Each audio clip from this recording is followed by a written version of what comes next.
Radio Ghana, the ultimate news reference. We are reliable. The world listens to our voice. The board chairman of the VRA Authority, Kweku Awotwi, says the installation of solar panels in the future will help address the country's cost of electricity across board. He explained that as part of VRA's renewable energy program, the use of the solar panels, particularly by industries, will help to reduce the consumption level. Mr. Awotwi said this during an inspection of the newly installed 565 kilowatts peak solar plant at Cargill in the Tema Free Zones enclave. Edith Atiaka Ishan has father's report. The fully automated digital PV solar system designed and installed by Dutch & Co. was commissioned barely a month ago by President Akufo-Addo. The president indicated the government's preparedness to partner the private sector in helping to address the energy needs of industries. Considering the huge energy crisis that bedeviled the country in 2015, Cargill Ghana installed the solar plant to enable it to continue with production. Hence, the installation of the 565 kilowatts peak solar facility.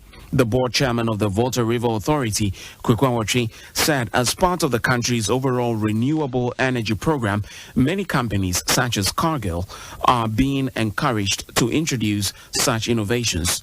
He said the VRA's solar program has seen the installation of 2.5 megawatts and will add between 12 to 15 megawatts in the next 15 months. The operation of Cargill's new 0.5 megawatt peak solar project is obviously being used for Cargill's internal requirements, but we see that it's supplying up to 15% of Cargill's needs as one of the country's bulk customers. VRA is interested because as part of the overall renewables program, many companies like Cargill are being encouraged to bring such innovations into country. And so we are also seeing sort of best practice, if you like, seeing what other people are doing. Some of you may be aware that VRA has its own solar program where we have already installed 2.5 megawatts and are about to install another 12 to 15 over the next 15 months. So all of these things come together in terms of the country's renewable program. And we're very impressed with what Cargill has done. It's producing carbon credits and saving carbon dioxide. It's also saving on the electricity cost. And it is really the future.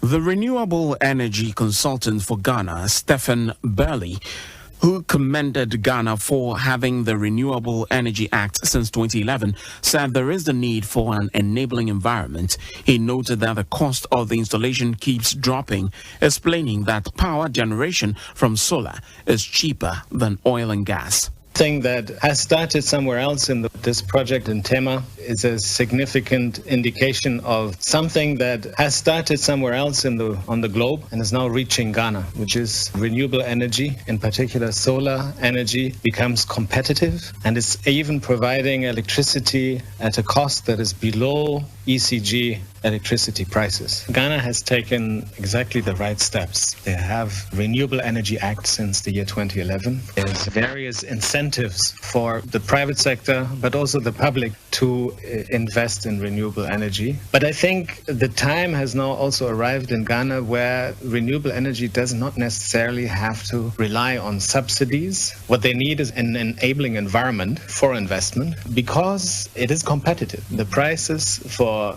in particular, solar, but also wind, keep on dropping, and therefore it already is and will be much cheaper than generation from gas or oil. The managing director of Cargill, Peter Reichert, said the initiative is part of the company's sustainability plan to find innovative and environmentally friendly ways of doing business. The plant maintenance officer at Cargill, Richard Ajay, said the installation of the plant has helped the company to reduce costs of its product.